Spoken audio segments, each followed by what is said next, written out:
नमस्कार मंडळी, कसे आहात? मी सारिका तुमचं खूप खूप स्वागत करते तुमच्या आपल्या YouTube channel Sarika's blogs and रेसिपीमध्ये।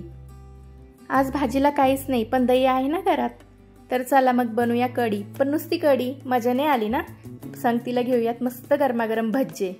वा, जमलाच की बेत, जो आठवड्यातून एकदा नक्की व्हायलाच पाहिजे बरं। पण त्याआधी सारिकाज ब्लॉग्स अँड रेसिपीला नक्की सबस्क्राईब आणि व्हिडिओला लाईक शेअर करा। चला तर करूया सुरुवात। इथे मी घेतलं आहे एक बाउल भरून दही, घालून घेऊया एका मोठ्या बाउलमध्ये। पूर्ण 2 चमचे भरून असं बेसन या दह्यामध्ये आपल्याला घालायचं आहे।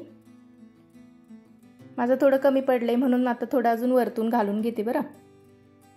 घालून घेऊयात मस्त पाणी, फेटून घ्यायचं, याच्यातल्या गाठी फोडायच्या आपल्याला सर्व। दही आणि बेसन जे ते पूर्णपणे एकत्र मिक्स झालं पाहिजे।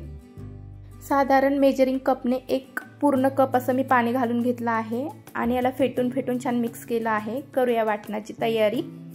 इथे मी घेतल्या आहेत 10-12 लसण पाकळ्या, अर्धा इंच आलं आणि 5-6 हिरव्या मिरच्या। घेऊया मस्तपैकी आता वाटून।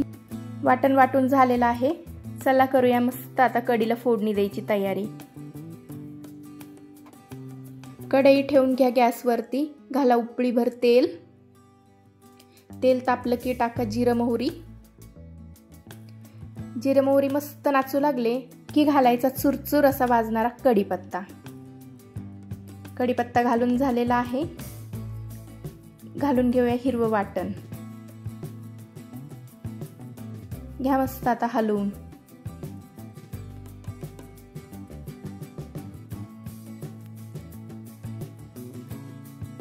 चला आता यामध्ये घालू आपण अगदी अर्धा चमचा छोट्या चमच्यानं हळद, तीही छान मिक्स करून घ्यायची आहे। आणि आता यात घालूया आपलं मिक्स केलेलं दही बेसन, परत छान ढवळून घेऊया। तोपर्यंत दाबा की सबस्क्राईबचं बटन आणि घ्या व्हिडिओला लाईक शेअर करून। आता इथे मी दही बेसनाचं पाणी घातलंय, जे आपल्या दह्याच्या बाउलमध्ये उरलं होतं।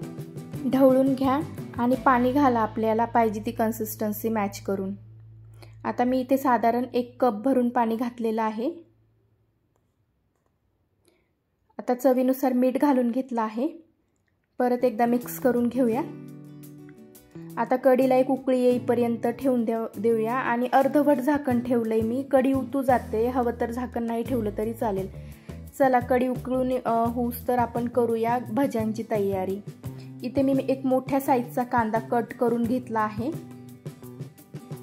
कांदा बाउलमध्ये काढून घेऊया आणि आता चॉपिंग पॅडवरती 4-5 हिरव्या मिरच्या आपल्याला बारीक कट करून घ्यायच्या आहे भज्यांसाठी। आपल्या हिरव्या मिरच्या इथे कट करून झालेल्या आहेत, त्याही आपण बाउलमध्ये काढून घेऊया।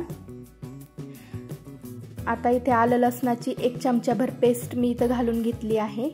आलं लसण वाटताना थोडे जिरे देखील घालायचे बरं त्यामध्ये। ओवा घालायचा हातावर क्रश करून, अगदी अर्धा चमचाभर। अर्धा चमचा हळद घालून घेतली आहे छोट्या चमच्याने। 1 कप भरून बेसन पीठ घातलं आहे।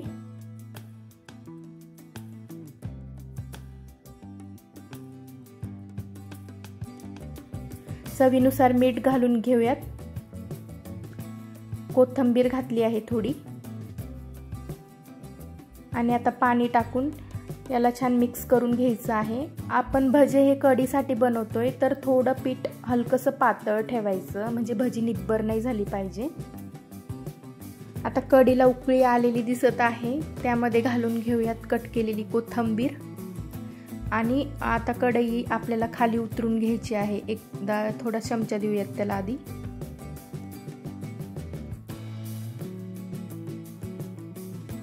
आता मी एक लोखंडाची कढई गॅसवरती ठेवून घेणार आहे। त्यामध्ये आता तेल घालूया भजी तळण्यासाठी। तेल गरम झालेलं आहे, आता भजे सोडायचे। तुम्ही कम्फर्टेबल असाल तर हाताने सोडले तरी चालेल किंवा मग चमच्याच्या साहाय्याने सोडले तरी चालेल। मी इथे चमच्याच्या साहाय्याने सोडत आहे बघा।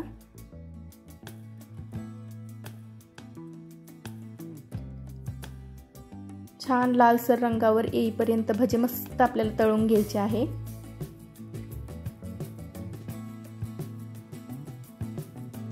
भजे तळून झालेले आहेत, आता याला काढून घेऊयात आपण।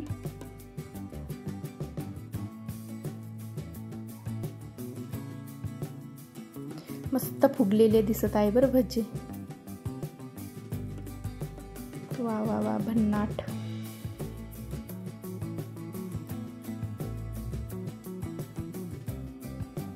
चला आता करून घेऊया सर्विंग। वा वा वा, मस्त दिसत आहे कढी भजे भन्नाट। संध्याकाळचा मेनू हाच अतिशय उत्तम दिसत आहे आणि टेस्टलाही एकदम भारी झालेला आहे बरं। नक्की ट्राय करून बघा। आणि हो, सारिकाज ब्लॉग्स अँड रेसिपीला सबस्क्राईब आणि व्हिडिओला लाईक शेअर करायला विसरू नका। पुन्हा भेटूया अशाच भन्नाट रेसिपी सोबत। धन्यवाद।